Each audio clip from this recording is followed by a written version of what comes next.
أعوذ بالله من الشيطان الرجيم. بسم الله الرحمن الرحيم. وإذ أخذ ربك من بني آدم من ظهورهم ذريتهم وأشهدهم على أنفسهم ألست بربكم قالوا بلى شهدنا أن تقولوا يوم القيامة إنا كنا عن هذا غافلين أو تقولوا إنما أشرك آباؤنا من قبل وكنا ذرية من بعدهم أفتهلكنا بما فعل المبتلون وكذلك نفصل الآيات ولعلهم يرجعون.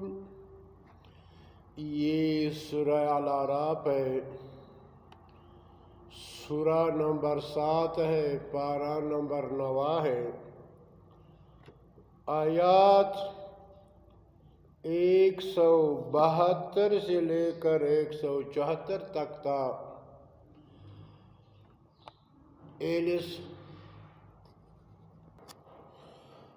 آج کل جتنے بھی اسلام کے نام پر جتنے بھی فرقے بنے ہوئے ہیں وہ اس آیات کا معنوی تحریف کرتے ہیں، جس طرح یہود و نصارہ نے تورات و انجیل کی معنوی تعریف کی تھی، اسی طرح یہ لوگ بھی اسی عمل کو اپنایا ہوا ہے، اللہ کے نازل کردہ قانون کے خلاف کر رہے ہیں۔ میرے پیارے بھائیو، قرآن گواہ ہے، جتنے بھی انبیاء ہیں وہ اپنے امتوں پر گواہ ہے۔ آج کل 300 سال کے بعد محدثین نے ایسے روایات اپنے کتابوں میں لکھی ہے جو اللہ کی کتاب کے سراۃً خلاف ہے اور اللہ کی کتاب کا انکار کرتے ہیں، اور یہ مسلک پرست اسی راستے پہ جا رہے ہیں اور اللہ تعالیٰ کے قرآن کے خلاف عقیدہ اپنایا ہے، راستہ بنایا ہے جو اللہ کی کتاب کو یکسر چڑھا ہوا ہے۔ یہ مسلک پرست مشرک لوگ ایک دوسرے سے نقل کر رہے ہیں، خود اپنی آنکھوں سے، اپنی کانوں سے، اپنی زبان سے، اپنی عقل اور دل سے نہیں سوچتے ہیں کہ اس آیات کا ترجمہ کیا ہے۔ یہ آج کل تو دن بالکل آسان ہوا ہے، یہ لوگ گوگل سے اس کا لفظی ترجمہ کر کے تاکہ ان کو اللہ کا کتاب کا صحیح معنی معلوم ہو جائے۔ یہ مسلک پرست لوگ، خاص کر جو یہ اپنے آپ کو مسلمان کہتے ہیں، توحید ٹرسٹ والوں نے بھی یہی مشرکوں کی راہ اپنایا ہے۔ کہتا ہے کہ اللہ نے آدم کی تخلیق کے بعد، پیدا کرنے کے بعد، اللہ نے آدم کے پشت پر ہاتھ رکھا تو اسی چونٹی کی شکل میں ارواح پیدا ہوئے، سفید تھے، پھر دوسری مرتبہ ہاتھ رکھا تو کالی چونٹیاں پیدا ہوئی۔ تو اللہ نے آدم سے کہا کہ یہ سفید جو چونٹی ہے، یہ ارواح جو انسانوں کی ہے، یہ تمام کے تمام جنتی ہے، جو کالی چونٹیاں ہیں وہ جہنمی ہے۔ پھر ان سے بات چیت کیا، پھر ان ارواح سے کہا الست بربکم، کیا میں تیرا رب نہیں ہوں؟ تو انہوں نے کہا قالوا بلا، کیوں نہیں، تو میرا رب ہے۔ اور پھر اللہ نے ان ارواح کو اپنے آپ پر گواہ بنایا کہ پھر یہ ارواح قیامت کے دن نہ کہے کہ شرک تو ہمارے آباء و اجداد کر رہے تھے، ہم تو چھوٹے تھے۔ تو اس لیے یہ وعدہ اس سے لیا ہوا ہے۔ آپ ان مشرکوں سے پوچھو جو توحید ٹرسٹ والے ہیں، اس نے خود ساختہ تقدیر گڑھا ہوا ہے، یہ روایت پیش کر رہا ہے جو اللہ کا کتاب کا یکساں رد کر رہے ہیں۔ تو میرے بھائیو، یہ وعدہ جو لیا ہے یہ آدم کی اپنی زبان سے لیے ہوئے وعدے ہیں۔ آدم سے لے کر قیامت تک جتنے بھی لوگ آ رہے ہیں، جو آئے ہوئے ہیں، جو انبیاء نے اپنی امتوں سے وعدہ لیا ہوا ہے، یہ وہی وعدہ ہے جو انبیاء نے اپنے امتوں سے لیا ہوا ہے۔ اب میں اس آیات کا لفظی ترجمہ کر رہا ہوں، پھر یہ جو توحید اور ٹرسٹ والے ہیں، یا جماعت اسلامی والا ہے، یا اہل حدیث ہے، یا پنچپیری لوگ ہیں جو اپنے آپ کو حق پر سمجھتے ہیں، یہ بالکل یہود کی طرح، یہودیوں کی علماء کی طرح تحریف کر رہے ہیں۔ ان میں ارواح کہاں سے آ گئے جو ان لوگوں نے ارواح کا معنی کی ہے؟ آپ غور سے دیکھ لو، 172 نمبر آیات ہے۔ اللہ نے آنکھیں دی ہے، اللہ نے کان دیے ہیں، عقل دی ہے، دل دیا ہے، زبان دی ہے، اونٹ دیے ہیں، تاکہ ہم لوگ خود نہیں سمجھتے، کسی اچھے علم سے پوچھے۔ اگر علم کو بھی علم نہیں ہے تو گوگل سے لفظی معنی کر کے پھر اسی پر عمل کرو۔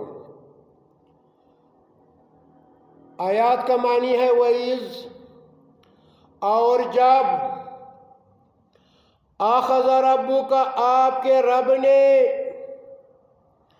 من بنی آدم، بنی آدم سے، من ظہورہم، ان کے بعد، ابھی ہے میرے بعد میرے بیٹے آ رہے ہیں، میرے بیٹوں کے بعد میرے نواسے ہیں، من ظہورہم، ان کے بعد، ذریتہم، ان کی اولاد سے، وَأَشْهَدُهُمْ، شہادت لی ہے ان سے، عَلَىٰ أَنفُسِهِمْ، ایک دوسرے سے، آدم نے اپنے بیٹوں سے، اور آدم کے بیٹوں نے اپنے بیٹوں سے، جس طرح قیامت تک جو بھی لوگ آ رہے ایک دوسرے سے۔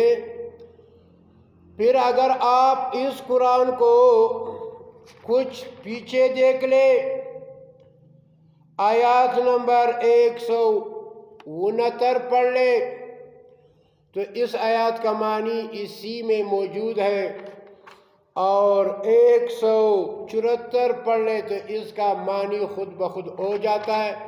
یہ جو من گڑت روایت ہے وہ درمیان سے نکل جاتا ہے۔ اس کے 2 آیات پیچھے آ جائے، الم یؤخذ علیہم میثاق الکتاب، کیا نہیں لیا گیا تھا ان سے میثاق الکتاب، عہد کتاب کا، اللہ یقول علی اللہ الا الحق، کہ وہ نہیں کہیں گے اللہ کے بارے میں سوائے حق بات کی۔ تو اس آیات نے خود اپنی تفسیر خود کی ہے۔ یہ جو ہروا کا ہے، جو اللہ کا ہاتھ کا دم پہ کے پیٹھ پر ان کے اولاد نکالے، بالکل من گڑت ہے۔ تو رب کائنات نے کیا فرمایا انبیاء سے؟ الست بربکم، کیا میں تمہارا رب نہیں ہوں؟ قالوا بلا، وہ بولے ہاں کیوں نہیں، شہدنا، ہم گواہی دیتے ہیں، شہادت دیتے ہیں، ان تقول یوم القیامت انا کنا عن ھذا غافلین، کہ کبھی کہنے لگو قیامت کے دن ہم تو اس بات سے بے خبر تھے۔ تو اللہ نے یہ گواہی لی ہے کہ پھر قیامت کے دن یہ نہ کہے کہ ہم تو بے خبر تھے۔ اللہ نے آدم سے بھی کہا تھا کہ جب میری طرف سے آپ کو ہدایت آ گئی، اگر آپ نے اس ہدایت کو تام لیا، اس پر عمل کیا، پھر آپ پر نہ خوف ہوگا نہ غمگین ہوگا۔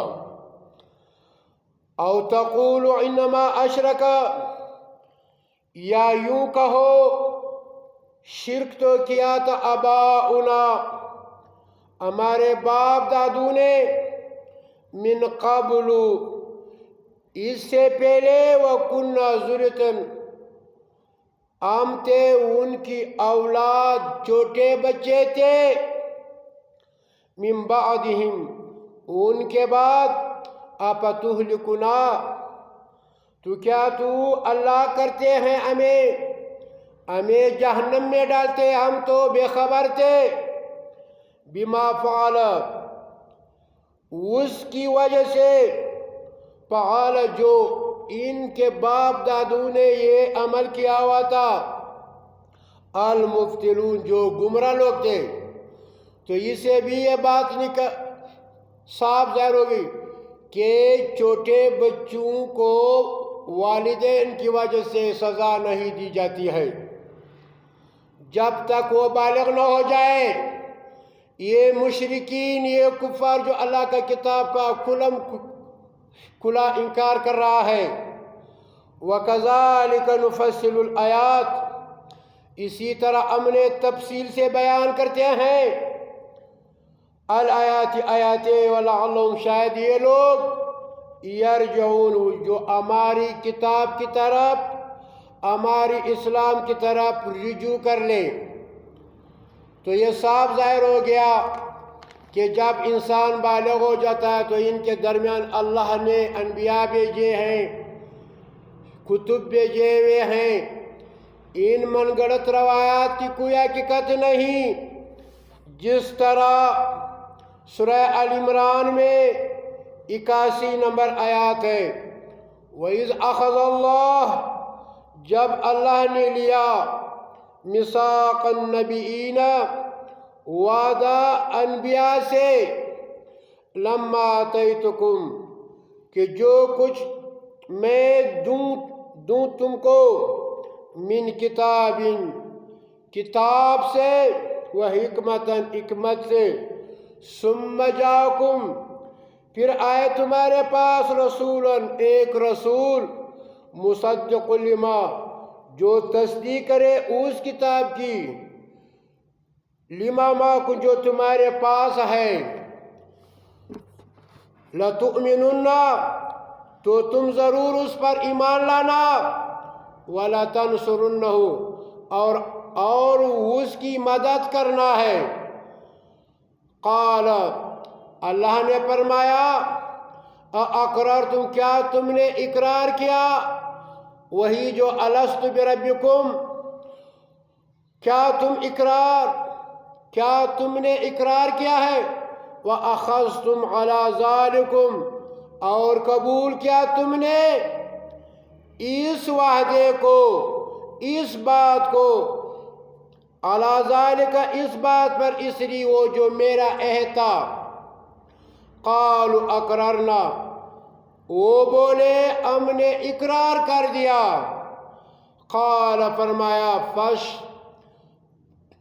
فاشہدوا، تو اب گواہ رہو، وَأَنَا مَعَكُمْ، اور میں خود تمہارے ساتھ من الشاہدین، گواہوں میں سے ہوں۔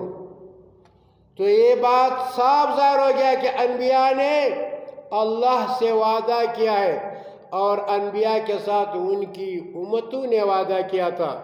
فَمَن تَوَلَّىٰ، پھر جو بھی روگردانی کرتا اللہ کی کتابوں سے، اللہ کی انبیاء سے، اللہ کی عہد سے، بعد ذالک، اس کے بعد اولئک هم الفاسقون، سو وہی ہے نافرمان۔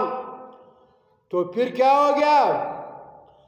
پھر جو کوئی اس کے بعد بھی منہ موڑے، اس کے بعد بھی منہ موڑ لے، تو ایسے ہی لوگ نافرمان ہے، کافر ہے، مشرک ہے، بدعتی ہے، ظالم ہے۔ تو میرے پیارے بھائیو، یہ من گڑت روایات کو پھینکو، اللہ کا کتاب کو سیکھو، اس پر عمل کرو، جو اللہ کے بتائے ہوئے راستے ہیں اس کو تھام لو۔ تقدیر کا غلط معنی نہ کرو کہ اللہ نے ہمارا تقدیر لکھا ہوا ہے، اللہ نے لکھا ہوا ہے کہ فلانا کافر ہے، فلانا مسلمان ہے، فلانا زنا کرے گا، فلانا یہ کرے گا۔ اللہ نے لکھا ہے، ایک اللہ کا علم ہے۔ اللہ تو جو آ رہا ہے، جو گزرا ہوا ہے، سب کی علم ہے، لیکن اللہ جو ہے کسی پر ظلم نہیں کرتا۔ اللہ جب انسان کو پیدا کرتا ہے، پھر ان کو بالغ کرتا ہے، پھر ان کے درمیان میں نبی آتے ہیں، پھر ان کو ہدایت دیتے ہیں، اس کے بعد اگر وہ نافرمانی کرے تو یہ دو ملائک ایک نیک عمل لکھتے ہیں، ایک عمل کی بدلہ 10 سے لے کر 700 تک، اور یہ جو بیٹا ہوا ہے یہ گناہ لکھتے، ایک عمل کیا برا گناہ کیا تو ایک کے مقابلے میں وہی ایک لکھتا ہے۔ یہ جو توحید اور ٹرسٹ والے نے مانا کیا بالکل من گڑت ہے، یہودیوں کی طرح مانا کی ہے۔ توحید اور ٹرسٹ کے جو معنوی تعریف ہے آپ خود سن لو، جلد نمبر 2 ہے، صفحہ 788 ہے۔ ان لوگوں نے کیا لکھا ہے؟ یہ واقعہ بھی قابل ذکر ہے کہ جب تیرے رب نے بنی آدم کی پشتوں سے ان کی اولاد کو نکالا، تو کب نکالا؟